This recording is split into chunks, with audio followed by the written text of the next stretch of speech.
मी खरं तर नाशिकमध्ये आलो, मी इथला प्रभारी होतो. आदरणीय संजय राऊत साहेबांची प्रकृती ठीक नसल्याकारणे त्यांचं येणं कमी झालंय.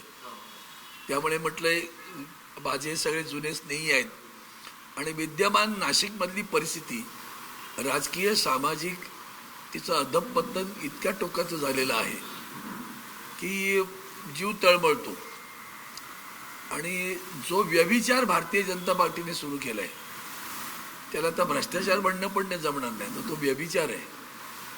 निदान नाशिककरांनी या संदर्भात आत्मपरीक्षण करून आत्मचिंतन करून त्या संदर्भात आपलं मतदान केलं पाहिजे.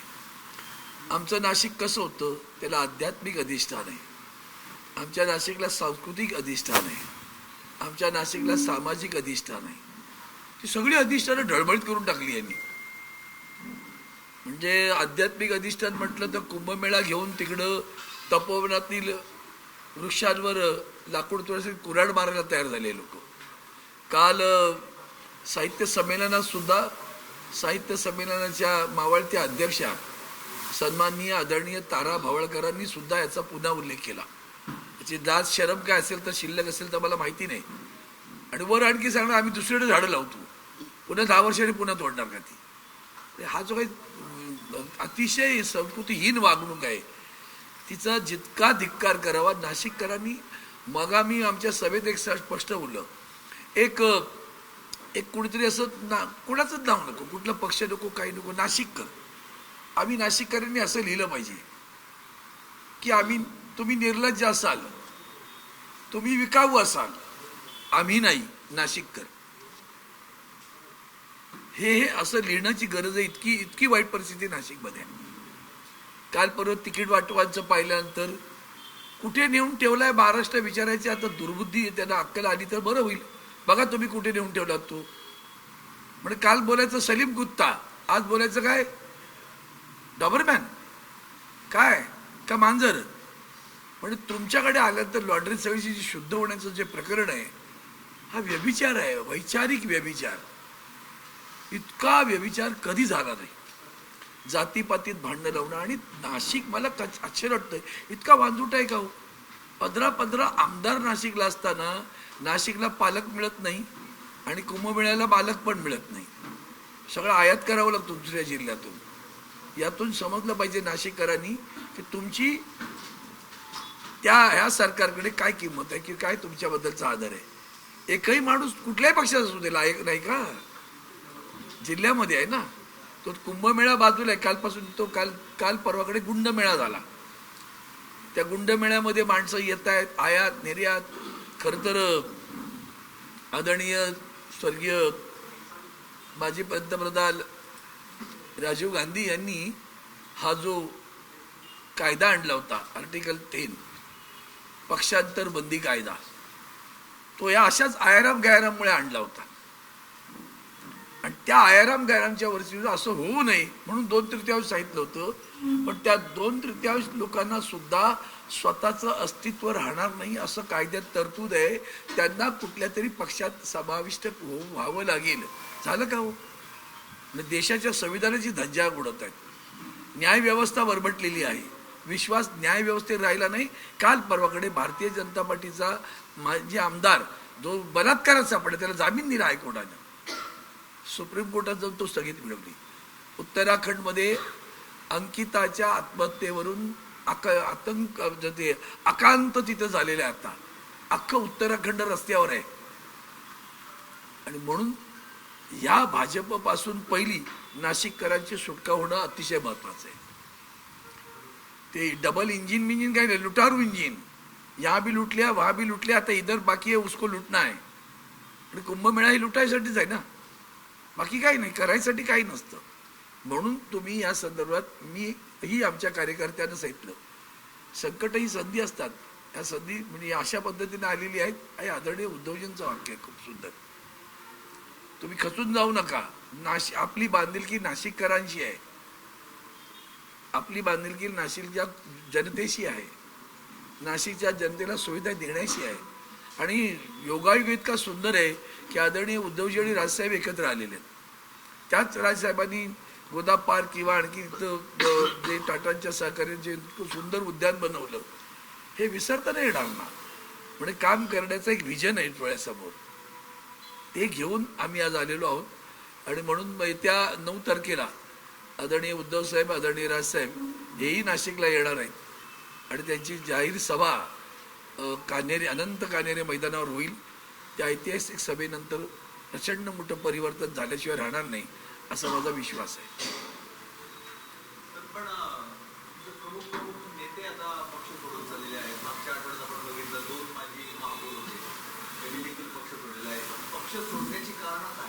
मला तुम्हाला सांगितलं, मी व्यभिचार हा शब्द वापरला. काही नाही, मनासारखं घडलं नाही की पक्ष सोडायचा. मला तिकीट द्या, नाही मिळालं का पक्ष सोडतात.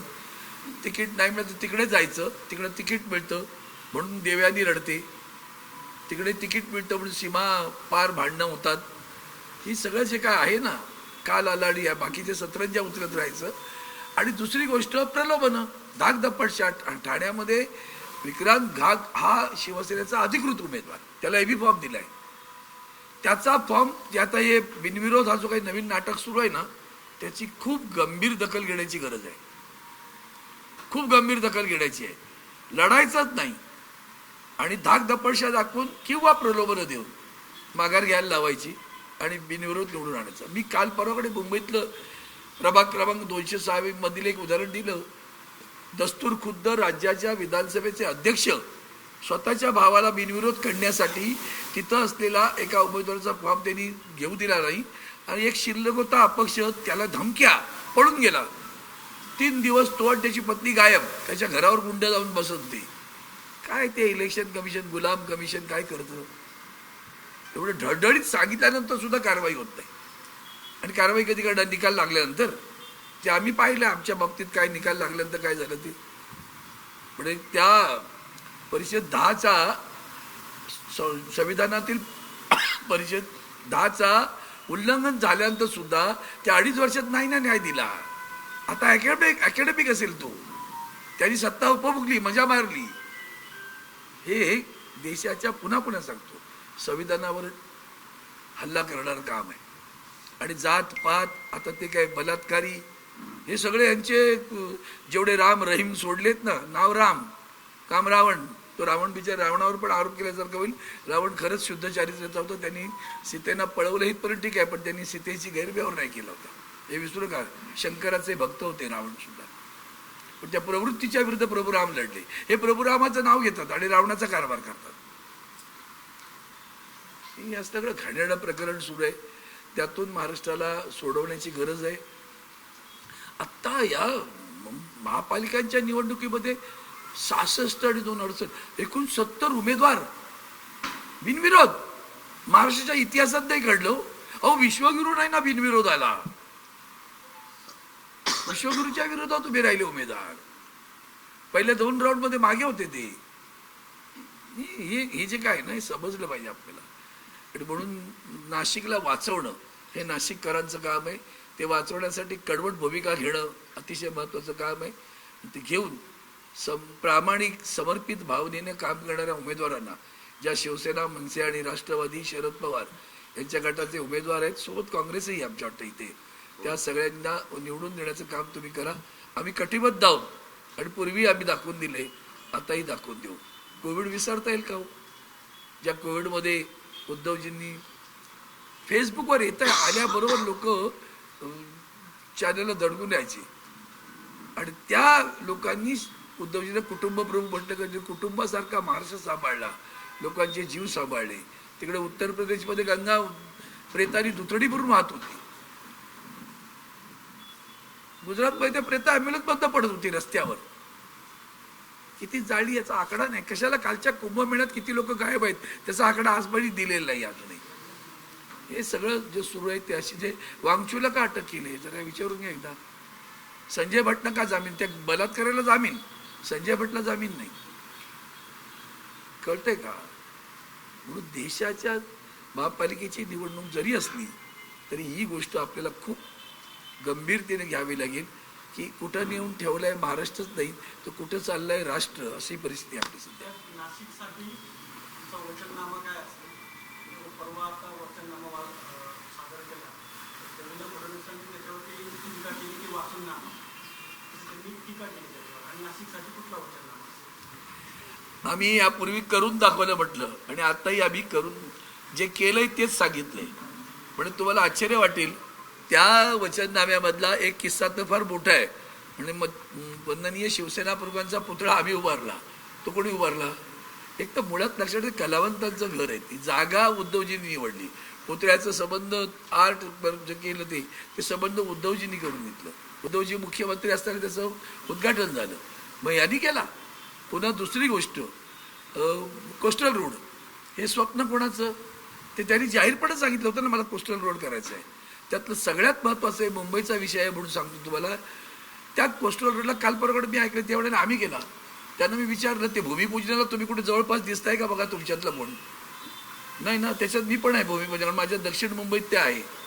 दुसरी गोष्ट, त्या टनेल बोरिंग मशीन होतं, जे संबंध बोगदा करणारं जे मशीन होतं, त्या मशीनला आदरणीय उद्धवजींनी मावळा नाव दिलं होतं.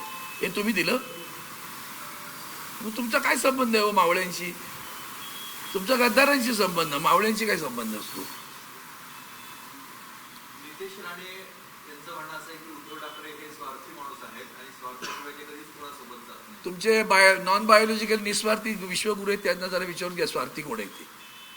उद्या महाराष्ट्रातनं सगळे धंदे गेले गुजरातमध्ये, तेव्हा कोण स्वार्थी होतं का? आम्ही का तुम्ही? आपल्या सगळ्या नाशिक काय अख्ख्या महाराष्ट्राने विचार केला पाहिजे.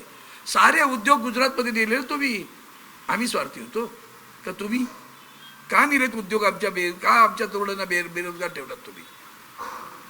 आपण पत्रकारांना सुद्धा माझी हात जोडून विनंती आहे, नका विसरू ही घाव आपल्या महाराष्ट्रावर घातलेली. ते राजकीय भूमिकेबद्दल बोलले. तर राजकीय भूमिका काय? कसली स्वार्थी भूमिका कधी घेतली?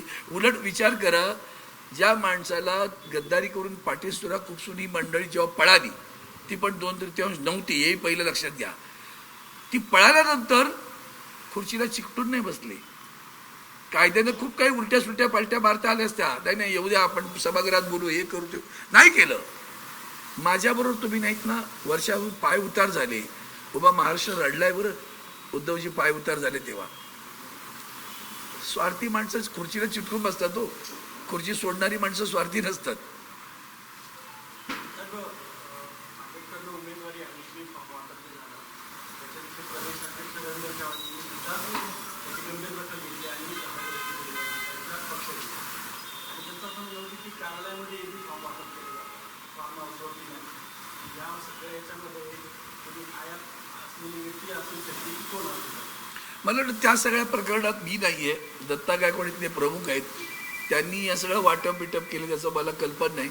पण मला एक मात्र माहिती आहे की आमचे एबी फॉर्म आमच्या शिवसेनेच्या कार्यालयात वाटले गेले, बाकी विरोधकांचे एबी फॉर्म कंत्राटदाराच्या घरातून वाटले गेले, टेंडर देणाऱ्या कंत्राटदाराच्या घरातून.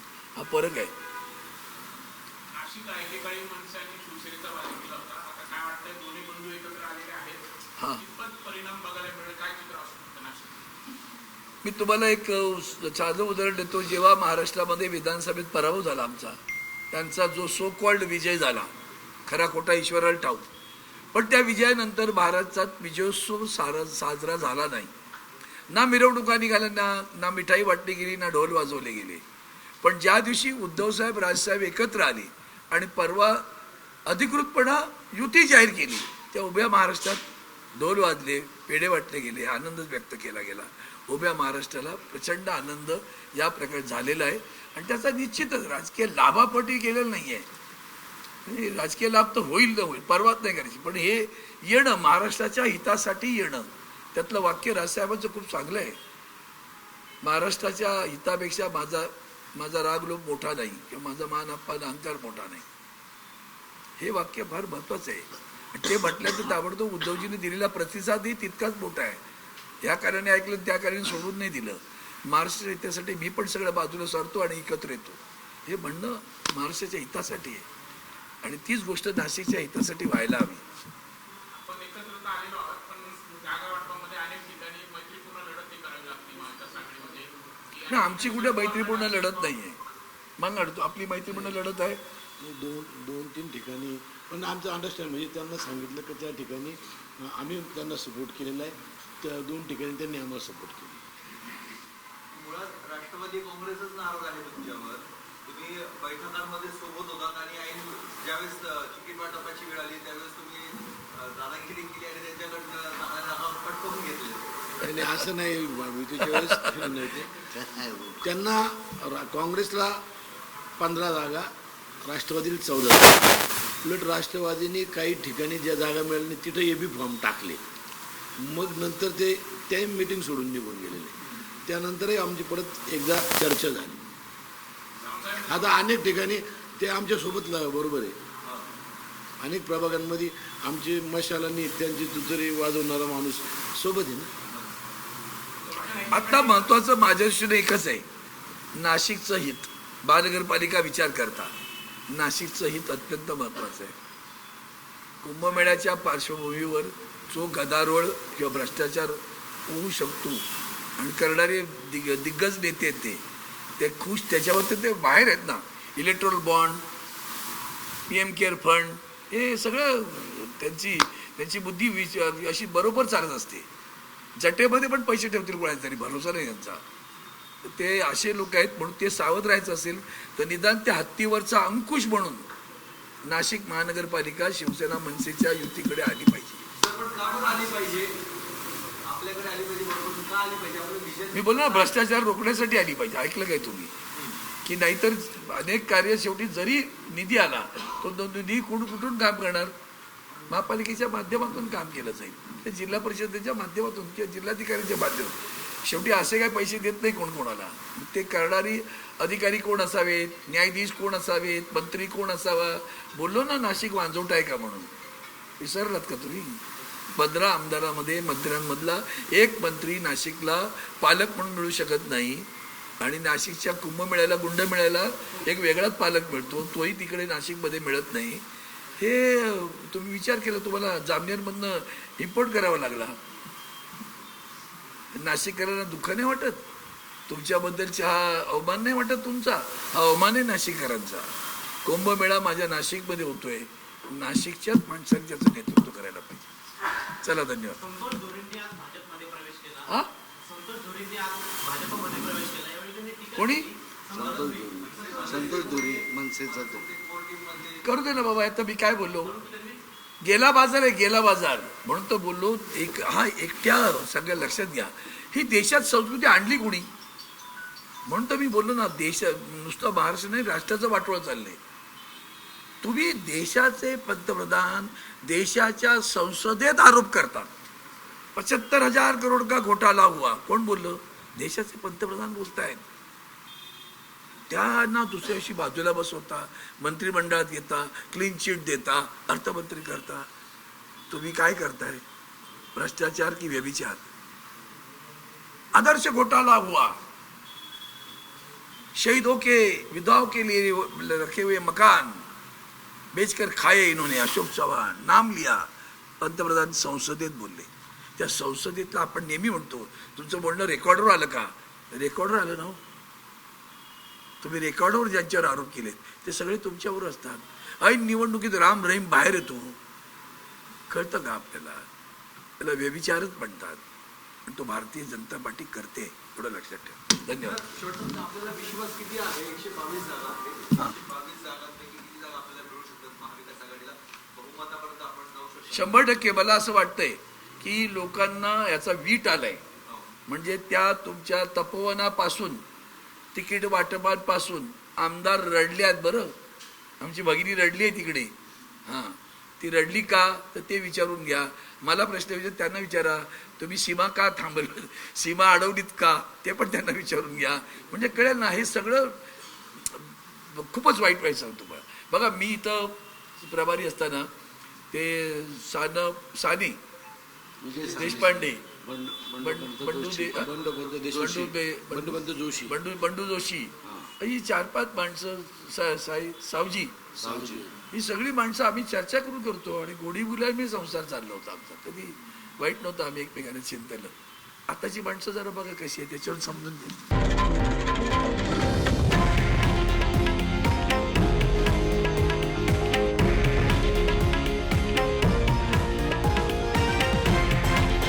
हे आहे देशातील नंबर 1 न्यूज नेटवर्क आणि आपण पाहत आहात TV9 मराठी, एकमेव.